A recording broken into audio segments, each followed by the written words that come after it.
We have our reporter on the ground in D.C. over the phone.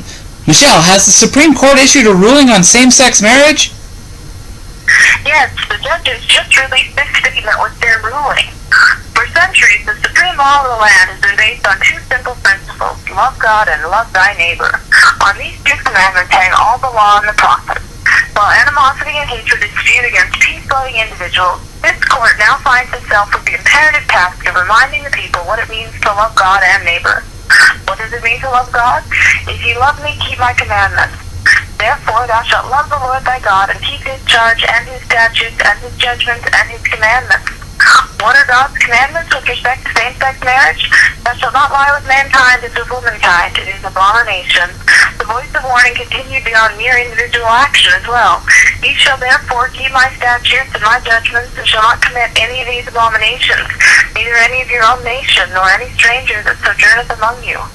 Still, men have often chosen their own desires over God, and likewise also the men, leaving that natural use of the woman burned in their lust one toward another, men with men working that which is unseemly. The judgment of those who choose the lust of their own hearts is clear, for the wrath of God is revealed from heaven against all ungodliness and unrighteousness of men. But how shall we love our neighbor? When it was asked of Christ, who is my neighbor? He gave the parable of the Good Samaritan and had compassion on the wounded man and took care of him. How should we take care of our neighbor with respect to same-sex marriage? Is it love to support actions that will ultimately lead our neighbors to do that which will bring upon them God's wrath? Is it love to support laws in a country which will ensure that the land is defiled, therefore I do visit the iniquity thereof upon it, and the land itself vomiteth out her inhabitants? Ultimately, love for neighbor is appropriately demonstrated by democratically supporting laws and institutions which preserve and promote marriage between a man and a woman as honorable in all. As such is the ruling of the court, that what therefore God has joined together, let not man put asunder.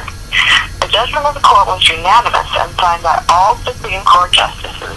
Wow, so the definition of marriage as a formal union between a man and a woman has been upheld. Michelle, have we had any reaction from the people? There has been some weeping and wailing and gnashing of teeth, but the court has encouraged supporters of God's definition of marriage to stay true to God's laws, no matter the persecution that comes. Well, thank you, Michelle. She was reporting live from D.C., Deity's Court.